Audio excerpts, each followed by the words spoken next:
ಅಧ್ಯಕ್ಷರೇ ಕಿರಿಯ ಸ್ವಲ್ಪ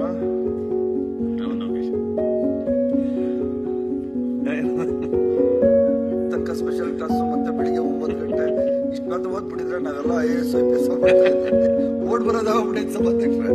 ಈಗ ಮತ್ತೆ ನೀವು IAS IPS ಆಗದಿದ್ರು ಕೂಡ IAS ಮತ್ತು IPS ಕಂಟ್ರೋಲ್ ಮಾಡುವಾಗಲೇ ಆಗಿದೆ. ಇಷ್ಟು ಓದಿದ್ರೆ ಆಗ್ಬಿಡ್ತಾ ಇದ್ವಿ ಅಂತ ಅಧ್ಯಕ್ಷರೇ ವರದಿ. ಸನ್ಮಾನ್ಯ ಸಭಾಧ್ಯಕ್ಷರೇ, ಈ ಅಧಿವೇಶನದಲ್ಲಿ ದಿನಾಂಕ 23/1/26ರಂದು ವರದಿಯನ್ನು ಒಪ್ಪಿಸಿದ ನಂತರ ಮಾನ್ಯ ರಾಜ್ಯಪಾಲರಿಂದ ಒಪ್ಪಿಗೆಯನ್ನು ಪಡೆದಿರತಕ್ಕ ವಿಧೇಯಕಗಳ ಪಟ್ಟಿಯನ್ನು ಸಭೆಯ ಮುಂದೆ ಮಂಡಿಸುತ್ತಿದ್ದೇನೆ. ಈಗ ನಮ್ಮ ಸನ್ಮಾನ್ಯ ರುದ್ರಪ್ರಲಾಮಣಿ ಅವರು ರಾಜ್ಯವನ್ನು ಒಪ್ಪಿಸುವುದು. ಮೊನ್ನೆ ಸಭಾಧ್ಯಕ್ಷರೇ ನನ್ನ ಹೆಸರಿಗೆ ಬಂದಿರುವ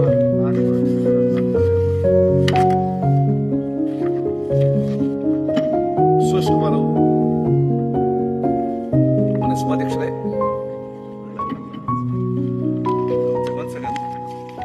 ಒಂದು ಹೇಳಿಕೆ. ಈಗ ಇವತ್ತು ಹುತಾತ್ಮರ ನಮ್ಮ ಇವತ್ತು ದಿನಾಚರಣೆ 11 ಗಂಟೆಗೆ ಶಾರ್ಪ್ ಆಗಿ ನಾವೆಲ್ಲರೂ ಕೂಡ ಒಂದು ಸೈರನ್ ಹಾಕಿ ಅದಕ್ಕೆ ಗೌರವಾರ್ಪಣೆ ಅಂತ ಹೇಳಿಕೆ ಬಯಸ್ತೀನಿ. ಹುತಾತ್ಮರ ದಿನ. ಮಾನ್ಯ ಸಭಾಧ್ಯಕ್ಷರೇ, ಜನವರಿ 22ನೇ ತಾರೀಕು ನಮ್ಮ ಉಭಯ ಸದನಗಳ ಜಂಟಿ ಅಧಿವೇಶನ ಇಲ್ಲಿ ನಡೆಯಿತು. ಇದೊಂದು ವಾರ್ಷಿಕ ಕ್ರಿಯೆ. ಇದು ಜಂಟಿ ಅಧಿವೇಶನ ಅನ್ನೋದು ಒಂದು ವಾರ್ಷಿಕ ಕ್ರಿಯೆ ಆಗ್ಬಿಟ್ಟಿದೆ. 23ನೇ ತಾರೀಕು ಶ್ರೀ ಪೊನ್ನಣ್ಣವರು ಮತ್ತೆ ಪ್ರದೀಪ್ ಈಶ್ವರ್ ಅವರು ಅದರ ನಿರ್ಣಯವನ್ನ ಮಂಡನೆ ಮಾಡಿ ಅದಕ್ಕೆ ಅನುಮೋದನೆ ಸಿಕ್ಕಿತು. 27ನೇ ತಾರೀಕು ಶ್ರೀ ಪೊನ್ನಣ್ಣವರು ರಾಜ್ಯಪಾಲರ ಭಾಷಣದ ಮೇಲಿನ ವಂದನಾರ್ಪಣ ಅದರ ಮೇಲೆ ಸುಮಾರು 2 ಗಂಟೆಗಳ ಕಾಲ ಮಾತಾಡೋದು. ನಾನು ಪೊನ್ನಣ್ಣ ಅವರ ಭಾಷಣ ತುಂಬಾ ಆಲಿಸ್ಕೊಂಡು ಕೇಳಿಸ್ಕೊಂಡೆ. ಅವರು ರಾಜ್ಯಪಾಲರ ಭಾಷಣಕ್ಕಿಂತ ರಾಜ್ಯಪಾಲರ ಮೇಲೆ ಮಾತಾಡಿದ್ದೇ ಹೆಚ್ಚು. ಕಾನ್ಸ್ಟಿಟ್ಯೂಷನ್ ಎಲ್ಲನೂ ಕೂಡ ಹೇಳಿದ್ರು, ಜಡ್ಜ್ಮೆಂಟ್ ಕೋರ್ಟು ಇಲ್ಲ. ನನ್ನ ಮನಸ್ಸು ಹಾಗೇನೆ ಒಂದು 30 ವರ್ಷ ಹಿಂದೆ ಹೋಯ್ತು. ಮೇಲ್ಮನೆಯಲ್ಲಿ ಒಬ್ರು ಸದಸ್ಯರಿದ್ರು, AK ಸುಬ್ಬಯ್ಯ ಅಂತ. ನಾವೆಲ್ಲ ಬಹಳ ಸ್ಫೂರ್ತಿ ಪಡೆದವರು. ನಾನು ಕಾರ್ಪೊರೇಟರ್ ಆಗಿ ವಿಧಾನ ಪರಿಷತ್ತಿನ ಗ್ಯಾಲರಿ ಬಂದು ಕೂತ್ಕೋತಾ ಇದ್ದೆ ಅವ್ರ ಭಾಷಣ ಕೇಳಲಿಕ್ಕೆ. ಅವರು out and out anti establishment.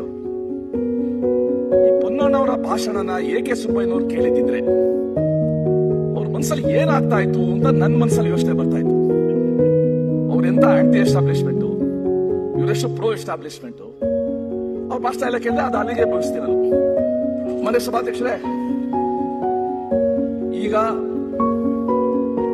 ಈ ಗವರ್ನರ್ ಅಡ್ರೆಸ್, ರಾಜ್ಯಪಾಲರ ಭಾಷಣದ ಮಹತ್ವ, ಉದ್ದೇಶ, ಪಾವಿತ್ರ್ಯತೆ ಎಲ್ಲನೂ ಕೂಡ ಇವತ್ತು ಮಾಯ ಆಗಿದೆ. ಪಾವಿತ್ರ್ಯತೆ ಇಲ್ಲ ಇವತ್ತು. ನಾನೇ 94ನೇ ಇಸ್ವಿ ಬಂದಾಗ ಯಾವ ರೀತಿ ಇರ್ತಾ ಇತ್ತು ಗವರ್ನರ್ಸ್ ಅಡ್ರೆಸ್ ನೋಡಿದ್ದೀನಿ. ಇದುವರೆಗೂ ನಮ್ಮ ರಾಜ್ಯದಲ್ಲಿ ಜಯಚಾಮರಾಜೇಂದ್ರ ಒಡೆಯರ್ ಅವರಿಂದ ಹಿಡಿದು 18 ಜನ ರಾಜ್ಯಪಾಲರು ಬಂದಿದ್ದಾರೆ. 18 ಜನ. ಅದರಲ್ಲಿ ಕೆಲವರು ಇನ್ನೂ ಕೂಡ ಸ್ಮರಿಸ್ಕೋತೀವಿ. ಧರ್ಮವೀರ ತಾಪಿಸ್ಕೋತೀವಿ, ಧರ್ಮವೀರದಾಗ ಹೇಗಿತ್ತು ಅಂತ. ಇನ್ ಕೆಲವರು ತಾಪಿಸ್ಕೋತೀವಿ, ಬೇಡವಾರದ ಕಾರಣಕ್ಕೋಸ್ಕರ ತಪ್ಪಿಸ್ಕೋತೀವಿ. ಅದನ್ನು ಕೂಡ ನಾವು ವ್ಯವಸ್ಥೆಗೆ ಹೋಗೋದಿಲ್ಲ. 94ನೇ ಇಸ್ವಿಯಿಂದ ಇದೇ ಸದನದಲ್ಲಿ ನಾನು 7 ಜನ ರಾಜ್ಯಪಾಲರು ನೋಡಿದ್ದೆ. ಖುಷಿ ಆಲಂ ಖಾನ್ ಅವರಿಂದ ಹಿಡಿದು ನಾವು ಮತ್ತೆ ಮೊನ್ನೆ ಸ್ಪಷ್ಟ ಹೇಳಿದೆ, ರಾಜ್ಯಪಾಲ ಸರ್ ನಾನು 20 ನಿಮಿಷದ ಮುಂಚೆ ಮಾತಾಡಲ್ಲ. ಅದೇ ಮಾತಾಡ್ತೀನಿ. ಈ ರಾಜ್ಯಪಾಲ ಸಂಬಂಧ ಯಾಕೆ ಉದ್ದೇಶ ಹೇಳ್ತೀನಿ ಅಲ್ಲ, ಯಾಕೆಂತ ಹೇಳಿದ್ರೆ ಒಂದಕ್ಕೊಂದು ಅದು ನೀವು ಕರೆಕ್ಟ್ ಆಗಿ ಟ್ರ್ಯಾಕ್ ಅಲ್ಲಿ ಹೋಗ್ತದೆ. ಸ್ವಲ್ಪ ಮಂದಿ ತಪ್ಪು ಎಲ್ಲಿ ಹೋಗ್ತದೆ ಅಂತ ಹೇಳಿ ಅದಕ್ಕೆ ಅವರ ಭಾಷಣದ ಮೇಲೆ ಚರ್ಚೆ ಮಾಡಿ. ಇವತ್ತು ರಾಜ್ಯಪಾಲರ ಭಾಷಣ ಅನ್ನೋದು ಇಂಗ್ಲಿಷ್ ಅಲ್ಲಿ ಒಂದು ಪದ ಇದೆ, ಕಲೋನಿಯಲ್ ಹ್ಯಾಂಗ್ ಓವರ್ ಅಂತ. ವಸಾಹತುಶಾಹಿಯ ಪಳೆಯುಳಿಕೆ. ಇದು ನಾವು ವೆಸ್ಟ್ ಮಿನ್ಸ್ಟರ್ ಸಿಸ್ಟಮ್ ಅಡಾಪ್ಟ್ ಮಾಡ್ಕೊಂಡಿದೀವಿ ಇಂಗ್ಲೆಂಡ್ದು. ಅಲ್ಲಿ ರಾಣಿ ಬಂದು ಉಭಯ ಸದನಗಳನ್ನ ಅಡ್ರೆಸ್ ಮಾಡಿ ಮೆಂಬರ್ಸ್ಗೆಲ್ಲ ಶುಭ ಕೋರಿ ನೀವು ಚೆನ್ನಾಗಿ ಕೆಲಸ ಮಾಡಿ ಅಂತ ಹೇಳೋದೊಂದು ವಾಡಿಕೆ. ಸೊ ನಮ್ಮಲ್ಲಿ ಕೂಡ ಅದನ್ನ ಅಡಾಪ್ಟ್ ಮಾಡ್ಕೋಬೇಕು ಆರ್ಟಿಕಲ್ 87 ಪ್ರಕಾರ. ಅದೇ ಸಂವಿಧಾನ ಮಾಡುವಾಗ ಈ ರೀತಿ ಒಂದು ಸಿಚುವೇಶನ್ ಬರುತ್ತೆ ಅಂತ ಗೊತ್ತಿರಲಿಲ್ಲ. ಹಾಗೆ IPC ಮಾಡುವಾಗ ಸೈಬರ್ ಕ್ರೈಮ್ಸ್ ಆಗುತ್ತೆ ಅಂತ ಅವ್ರಿಗೆ ಗೊತ್ತಿರಲಿಲ್ಲ. ಹಾಗೇನೆ ಸಂವಿಧಾನ ಮಾಡುವಾಗ ಈ ತರ ಒಂದು ಪರಿಸ್ಥಿತಿ ಬರ್ತದೆ, ಸಂಘರ್ಷ ಆಗುತ್ತೆ ಅನ್ನೋದು ಅವ್ರು ಯಾರಿಗೂ ಊಹೆ ಮಾಡಲಿಲ್ಲ. ನನ್ಗನ್ಸುತ್ತೆ ಇವತ್ತು ಇದು ನನ್ನ ಅನಿಸಿಕೆ, ಇದು ನನ್ನ ಪಾರ್ಟಿಲೇ ಇರಲ್ಲ. There is a need to revisit governor's address. Governor's address ಮಾಡಿಸ್ಬೇಕಾ ನಾವು? Is it relevant today? ಅವ್ರು ಕರ್ಕೊಂಡ್ಬರ್ತೀವಿ, ಅವರು ನನ್ನ ಸರ್ಕಾರ ಅಂತ ಮಾಡ್ತಾ ಇರ್ತಾರೆ, ಅವರು ಮಂಡನೆ ಮಾಡ್ತಾರೆ, ನಾವು ಖಂಡನೆ ಮಾಡ್ತೀವಿ. ಅಲ್ಟಿಮೇಟ್ಲಿ ಗವರ್ನರ್ಸ್ ಆಫೀಸ್ಗೆ ಅಪಪ್ರಚಾರ ಆಗುತ್ತೆ. ಈಗ ಮನುಷ್ಯ ಹೇಳ್ಬಿಡುತ್ತೆ ಸರ್, ಯಾಕಂದ್ರೆ ನಮ್ಮ ನೆರೆ ರಾಜ್ಯದ ಮುಖ್ಯಮಂತ್ರಿ ಅವರಾಗ್ಲೇ ಹೇಳಿದ್ದಾರೆ, ನಾನು ಕಾನ್ಸ್ಟಿಟ್ಯೂಷನ್ ಅಮೆಂಡ್ಮೆಂಟ್ ಮೂವ್ ಮಾಡಬೇಕು ಅಂತ ಇದ್ದೀನಿ, ಮಾಡಿಸ್ಬೇಕು ಅಂತ. ಈ ಗವರ್ನರ್ಸ್ ಅಡ್ರೆಸ್ ಇತಿಷ್ಟೇ ಹಾಡಬೇಕು, ಅವ್ರಿಗೆ ಅದು ಒಂದು ಗೌರವ ಇದೆ. ಈ ಸಮಯದಲ್ಲಿ ನಮ್ಮ ರಾಜ್ಯದ ಬಹಳ ಹಿರಿಯ ಭಕ್ತ ಎಂ ರಾಮೋ ಜೋಯಿಸ್ ಜ್ಞಾಪಿಸ್ಕೊತೀವಿ.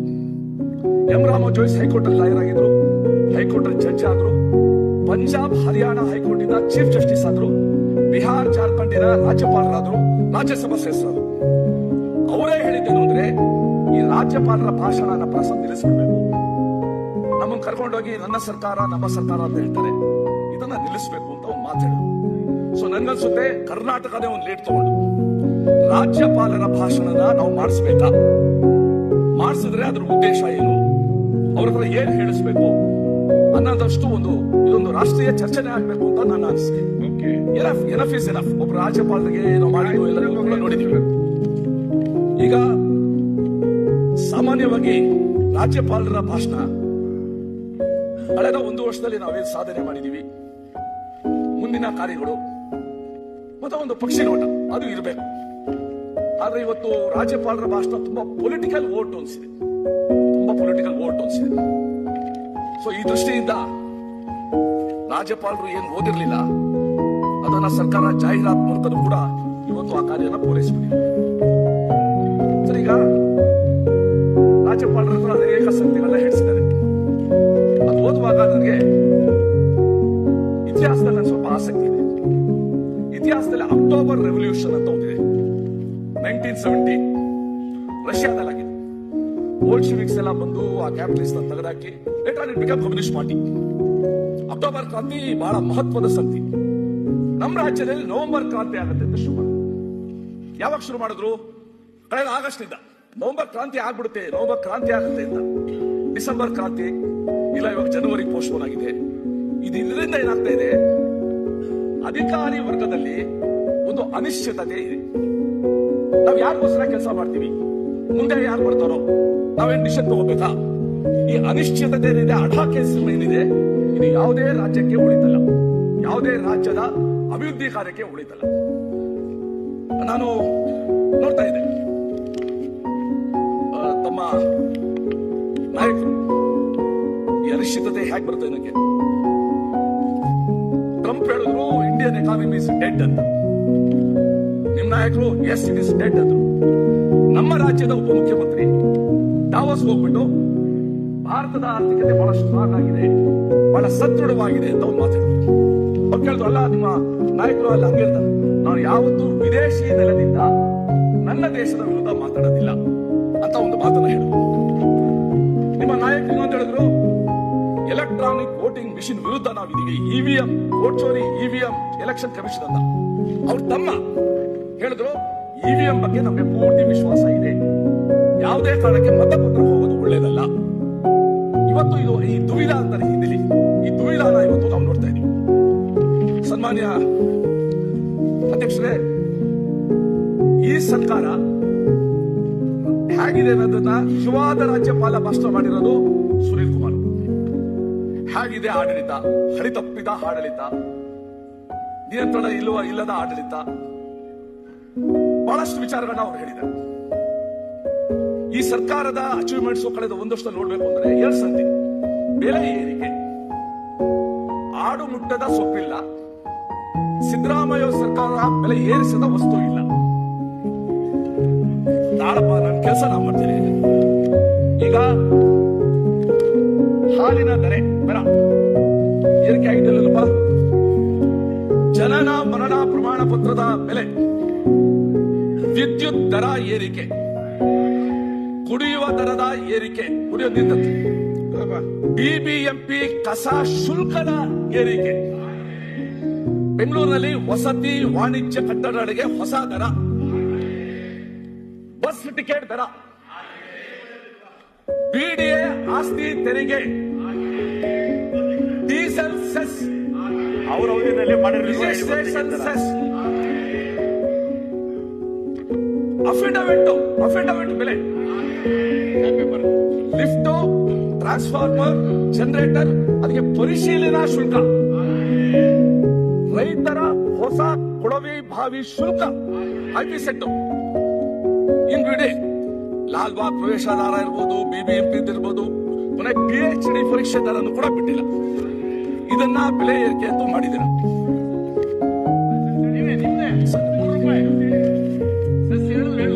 ಎರಡನೇದು my only request senior member is, ಇವೆಲ್ಲಾನು ಓಕೆ ಒಪ್ಕೊಂತೀವಿ. ಕನ್ಸ್ಯೂಮರ್ ಪ್ರೈಸ್ ಇಂಡೆಕ್ಸ್ ಯಾರ್ ಕಂಟ್ರೋಲ್ ಅಲ್ಲಿ ಇದೆ? ಪೆಟ್ರೋಲ್ ಡೀಸೆಲ್ ದರ ಯಾರ್ ಕಂಟ್ರೋಲ್ ಅಲ್ಲಿ ಇದೆ? ಗೋಲ್ಡ್ ರೇಟು ಯಾರ್ ಕಂಟ್ರೋಲ್ ಅಲ್ಲಿ ಇದೆ? ಬೆಳ್ಳಿ ರೋಡ್ ಯಾರ್ ಕಂಟ್ರೋಲ್ ಅಲ್ಲಿ ಇದೆ? ನಮ್ಮ ಡಾಲರ್ ಮತ್ತೆ ರುಪಿ ವ್ಯತ್ಯಾಸ ಯಾರ್ ಕಂಟ್ರೋಲ್ ಅಲ್ಲಿ ಇದೆ? ಅರ್ಧ ಅಷ್ಟೇ ಮಾತ್ರ ಕತೆ ಹೇಳೋದಲ್ಲ, ಪೂರ್ತಿ ಕತೆ ಹೇಳಬೇಕು. ಈಗ ಉದಾಹರಣೆ ಕೊಡ್ತೀನಿ. ತೊಗರಿದೆ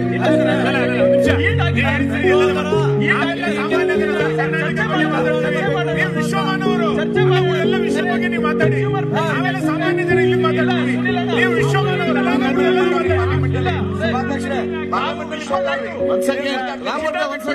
ಸುರೇಶ್ ಕುಮಾರ್ ಅವರೇ ಒಂದ್ ನಿಮಿಷ ಇಲ್ಲ ಅಧ್ಯಕ್ಷರೇ, ನಂದೇನು ಬೆಳ್ಳಿ ಚಿನ್ನ ಬಿಟ್ಬಿಡೋಣ, ಆಯ್ತು ಬಿಡಿ. ಕನ್ಸ್ಯೂಮರ್ ಪ್ರೈಸ್ ಇಂಡೆಕ್ಸ್ ಯಾರಿಗೆ ಸರ್? ಯಾರು ತೊಗರಿ ತಗೋತಾರೆ? ಸುರೇಶ್ ಕುಮಾರ್ ಸರ್ಕಾರ ಏನ್ ಏರಿಕೆ ಮಾಡಿದೆ ಜನರಿಗೆ ಅರ್ಥ ಇದು ಏನು ಸಾಮಾನ್ಯ ಕುಮಾರ್ ಅವರು ಹೇಳಿದ್ದು ನಿಮ್ಮ ಸಂಸ್ಥೆ ಅದನ್ನು ಮಾತ್ರ ಇಲ್ಲ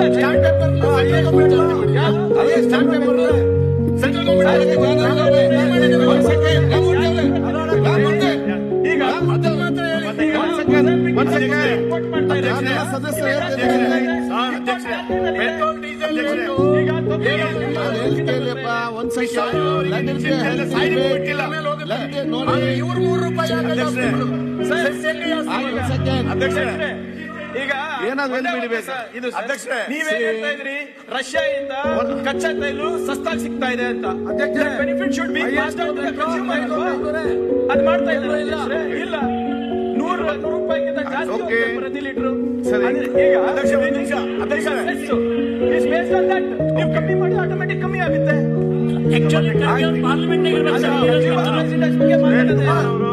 ನಾವು ಬೆಲೆ ಏರಿಕೆ ನಾವು ಮಾಡಿ ಸುರೇಶ್ ಒಂದ್ ನಿಮಿಷ ಸುರೇಶ್ ಅನ್ನೋದು ಕೂಡ ಒಂದಿದೆ ಅಲ್ಲ ಅಧ್ಯಕ್ಷ. ಈಗ ಅದನ್ನ ನಾವು ಎಲ್ಲಿ ಬೇಕೋ ಅದನ್ನು ಮಾಡ್ತೀವಿ. ನಾವು ಬೆಲೆ ಏರಿಕೆ ಮಾಡಿದ್ದೇನೆ ಓಕೆ ಹೇಳ್ತೀನಿ ಇವಾಗ ನಾನು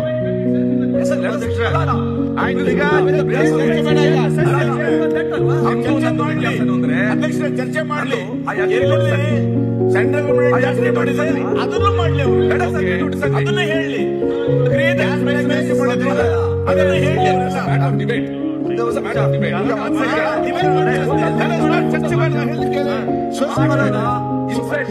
ಸುರೇಶ್ ಕುಮಾರ್ ಲೋ ಇದೆ ಅನ್ನೋದು ಕೂಡ ನಿಜ. ಸುರೇಶ್ ಕುಮಾರ್ ಅಲ್ಲ ಅದೇ ರೀತಿ ಕೂಡ ಇವತ್ತು ಡಾಲರ್ ನಿಜ, ಪರ್ಚೇಸಿಂಗ್ ಪವರ್ ಅದನ್ನ ಹೇಳಿ ಆಗಿರೋದು ನಿಜ. ಎಲ್ಲರೂ ಕೂಡ ನೀವು ಸ್ಟೇಟ್ಗೆ ಹೇಳ್ತಾ ಇದ್ರಂತ ಹೆಂಗೆ ಹೇಳಿ? ಈಗ ನೋಡಪ್ಪ ಒಂದ್ ಸೆಕೆಂಡ್ ಏನ್ ಗೊತ್ತಿದೆ, ನಾವೊಂದು ಸಬ್ಜೆಕ್ಟ್ ಮೇಲೆ ಇವತ್ತು ಚರ್ಚೆ ನಡೀತಾ ಇದೆ. ನಮ್ಮಲ್ಲಿ ಭಾವನೆ ನಮ್ಮಲ್ಲಿ ಇರಬೇಕು.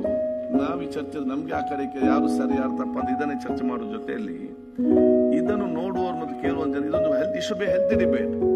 ಕೆಲವೊಂದು ಮಾಹಿತಿ ಅದಕ್ಕೆ ಯುವಕರಿಗೆ, ವಿದ್ಯಾರ್ಥಿಗಳಿಗೆ ಮತ್ತು ಈ ರೀತಿ ಆಸಕ್ತಿ ಉಳ್ಳವರಿಗೆ, ಗ್ರಾಮ ಪಂಚಾಯತ್ ಸದಸ್ಯರಿಗೆ ಇದರ ಬಗ್ಗೆ ಈ ಚರ್ಚೆ ಮಾಡುವಾಗ ಸ್ವಲ್ಪ ಅದಕ್ಕೆ ಮಾಹಿತಿ ಸಿಗಬೇಕು. ಸೊ ಏನಾದ್ರು ಇಂಥ ಒಂದು ವಿಚಾರದಲ್ಲಿ ಪಬ್ಲಿಕ್ ಇಶ್ಯೂ ಸಂಬಂಧ ವಿಚಾರ ಯಾರಿಗೆ ಮಾತಾಡಬೇಕಾದಲ್ಲಿ ಒಂದಿಬ್ಬರಿಗೆ ಸೈಲೆಂಟ್ ಎದ್ದು ನಿಂತು ಚರ್ಚೆ ಮಾಡಿ ಮತ್ತೆ ಸೈಲೆಂಟ್ ಮತ್ತೆ ಈ ಕಡೆ ಕ್ಲಾರಿಟಿ ಮಾಡೋದು ವಿಚಾರ. ಯಾಕೆಂದ್ರೆ ಸ್ವಲ್ಪ ಟೈಮ್ ಆದ್ರೂ ಕೂಡ ಒಂದು ಪ್ರಯೋಜನ ಆಗಲಿ. ಅದು ನಾವು ಆ ಕಡೆ ಬರೀ ನಾನು ಸರಿ ಅಂತ ಹೇಳಿಕೊಂಡು ಪ್ರಯೋಜನ ಇಲ್ಲ, ಯಾರಿಗೂ ಕೂಡ ಪ್ರಯೋಜನ ಆಗುದಿಲ್ಲ. ನಮ್ಮ ಮಾಹಿತಿ ಕೊಟ್ಟಿದ್ದೀರಿ. ಆಯ್ತು, ಮುಗಿದು ಮತ್ತೆ ಒಂದೇ ವಿಚಾರ ಚರ್ಚೆ ಬೇಡ. ಒಂದೇ ಬೆಲ್ಲ ಮತ್ತೆ ಅವರು ಸುರೇಶ್ ಕುಮಾರ್ ಅವರು ಹೇಳಿದ್ರೆ ವಿರೋಧ ಇಲ್ಲ. ನಾವೇನ್ ಬೆಲೆ ಜಾಸ್ತಿ ಮಾಡಿದೇವೋ ಅಂತ ಹೇಳಿದ್ದಾರೆ, ಅದರಲ್ಲೇನು ಎರಡನೇ ಮಾತಿಲ್ಲ. ಆದ್ರೆ ಕೇಂದ್ರ ಸರ್ಕಾರ ಗಾಳಿ ಮತ್ತೆ ಬೆಳಕು ಎರಡಕ್ಕೆ ಬಿಟ್ಟು ಉಳಿದಿದ್ದಕ್ಕೆಲ್ಲ GST ಆಯ್ತಲ್ಲ.